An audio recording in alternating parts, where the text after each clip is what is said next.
తిరుమలలో గ్యాస్ సమస్యలు తీవ్రంగా మారుతున్నాయి. కొన్ని గ్యాస్ ఏజెన్సీలు సకాలంలో సిలిండర్లు సరఫరా చేయకపోవడంతో హోటళ్ల యజమానులు తీవ్ర ఆవేదన వ్యక్తం చేస్తున్నారు. ఒక సిలిండర్ కోసం గంటల తరబడి వేచి చూడాల్సిన పరిస్థితి ఏర్పడింది. గ్యాస్ లోడ్ కొండపైకి చేరిందనే సమాచారం వచ్చిందంటే చాలు హోటళ్ల నిర్వాహకులు క్యూ కట్టి నిలబడుతున్న దృశ్యాలు కనిపిస్తున్నాయి.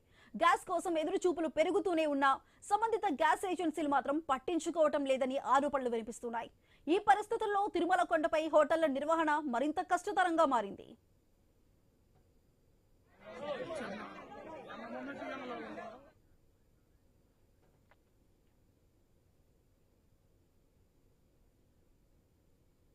తిరుమలలో గ్యాస్ సమస్యలు తీవ్రంగా మారుతున్నాయి. కొన్ని గ్యాస్ ఏజెన్సీలు సకాలంలో సిలిండర్లు సరఫరా చేయకపోవడంతో హోటళ్ల యజమానులు అయితే తీవ్ర ఆవేదనలు వ్యక్తం చేస్తున్నారు. ఒక సిలిండర్ కోసం గంటల తరబడి కూడా వేచి చూడాల్సిన పరిస్థితులు అయితే తిరుమలలో కనిపిస్తున్నాయి.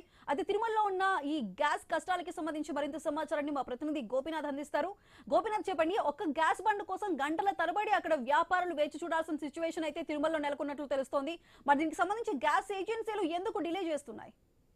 సుధా, మొత్తం మీద అంటే దేశవ్యాప్తంగానే కాకుండా రెండు తెలుగు రాష్ట్రాల్లో కూడా ఈ గ్యాస్ సంక్షోభం కొనసాగుతున్న నేపథ్యంలో పుణ్యక్షేత్రాల్లో ఈ రకమైనటువంటి ప్రభావం తీవ్రంగా కనబడుతుంది. ముఖ్యంగా లక్షలాది మంది భక్తులు వచ్చేటటువంటి తిరుమలలో ఈ కష్టాలు గ్యాస్ లేని కారణంగా హోటల్స్ యజమానులు మూత వేసుకుంటున్నారు. చిన్న చిన్న ఫాస్ట్ ఫుడ్ సెంటర్లు ఇప్పటికే మూతపడ్డాయి. ఇంకా కొన్ని రకాల ఉన్నటువంటి హోటల్స్ మాత్రం గ్యాస్ కోసం ముందుగానే డబ్బులు చెల్లించినప్పటికీ కూడా బుక్ చేసుకున్నటువంటి ఏజెన్సీలు మాత్రం సరఫరా చేయడం లేదు.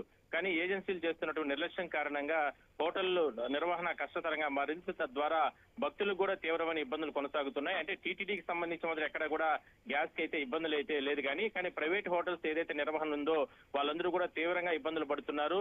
అంటే వారం 10 రోజులు 15 రోజులు నెలకు ముందు బుక్ చేసినటువంటి సిలిండర్లు కూడా సకాలంలో తిరుమలకి అందడం లేదు. తద్వారానే మేము ఇబ్బందులు పడుతున్నామంటూ కూడా గత 4 రోజుల క్రితం కూడా ఒక గ్యాస్ ఏజెన్సీకి సంబంధించినటువంటి అంటే వాహనాన్ని అడ్డుకొని రోడ్డు పైన నిరసన వ్యక్తం చేయడం జరిగింది. ఈ రకంగా ఉంటే ఎట్లా మేము బడుగులు కట్టుకోవాలి, ఏ రకంగా జీతాలు ఇచ్చుకోవాలి, ఏ రకంగా భక్తులకు మేము అన్నము ఎట్లా పెట్టాలి అనే కోణంతో నిర్వహణ ఏ విధంగా హోటల్స్ చేయాలంటూ కూడా తీవ్రంగా ఆవేదన వ్యక్తం చేస్తున్నారు. మనం చూడొచ్చు ఐన్యూస్ స్క్రీన్ పైన కూడా హోటల్స్ ఒకవైపు మూతపడిపోతున్నాయి, మరోవైపు గ్యాస్ కోసం ఒక సిలిండర్ కోసం అంటే ఒక్కొక్క హోటల్ కి 10 సిలిండర్లు అవసరం ఉంటే కనీసం ఒక సిలిండర్ కూడా అందుబాటులోకి రావడం లేదనేది వాళ్ళ ఆవేదన. ఆ ఒక సిలిండర్ కోసం గంటల సమయం రోజంతా వేచి ఉన్నా కూడా ఏజెన్సీలు సరఫరా చేయడం లేదంటూ కూడా ఆగ్రహం వ్యక్తం చేస్తున్నారు. ఇప్పటికే దీనిపైన ఏపీ మంత్రి నాదెండ్ల మనోహర్ కూడా చాలా ఘాటుగా మాట్లాడడం జరిగింది. 2 రోజుల క్రితం కూడా గ్యాస్ ఏజెన్సీలు గానా నిర్లక్ష్యంగా పుణ్యక్షేత్రాల వద్ద గానా చేస్తే గానా కఠిన చర్యలు తీసుకుంటామంటూ కూడా ఆయన చెప్పినప్పటికీ కూడా ఏజెన్సీల తీరు మాత్రం మారలేదు. తద్వారానే ఈ రకమైనటువంటి హోటల్స్ చాలా రకాలుగా ఇబ్బందులు పడుతున్నారని మనం చెప్పొచ్చు. సో దీనిపైన టీటీడీ కూడా అంటే గ్యాస్ ఏజెన్సీలతో మాట్లాడి తమకున్నటువంటి ఇబ్బంది దృష్టిలో పెట్టుకొని చొరవ చూపాలి అధికారులు అంటూ కూడా అంటే హోటల్స్ యజమానులు చెప్తున్నారు. Sudha. Right Gopi, thank you.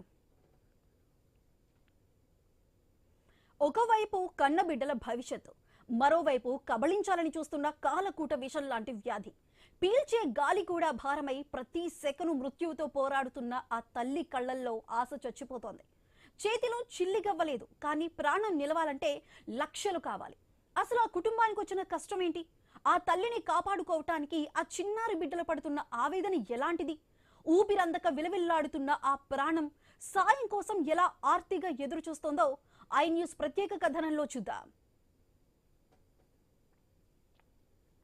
తూర్పు గోదావరి జిల్లా కడియంకు చెందిన బత్తిన కృష్ణవేణి నేడు చావు బతుకుల మధ్య పోరాడుతోంది. ఆనందంగా ఉండాల్సిన కృష్ణవేణిని విధి వంచింది. ఊపిరితిత్తుల వ్యాధి ఆమె జీవితాన్ని చిన్నాభిన్నం చేసింది. ప్రస్తుతం ఆమె పరిస్థితి విషమంగా ఉంది. ఆక్సిజన్ సాయం ఉంటే తప్ప ఊపిరి తీసుకోలేని స్థితి. కళ్ల ముందే కన్న తల్లి అల్లాడిపోతుంటే ఏం చేయాలో తెలియక ఆ కుటుంబం కన్నీరు మున్నీరవుతోంది. వైద్యులు వెంటనే శస్త్రచికిత్స చేయాలని చెప్పారు. కానీ దానికయ్యే ఖర్చు వింటే ఆ నిరుపేద కుటుంబానికి గుండె ఆగినంత పనైంది. రెక్కాడితే గాని డొక్కాడని ఆ కుటుంబం అంత పెద్ద మొత్తాన్ని ఎక్కడి నుంచి తీసుకురావాలి?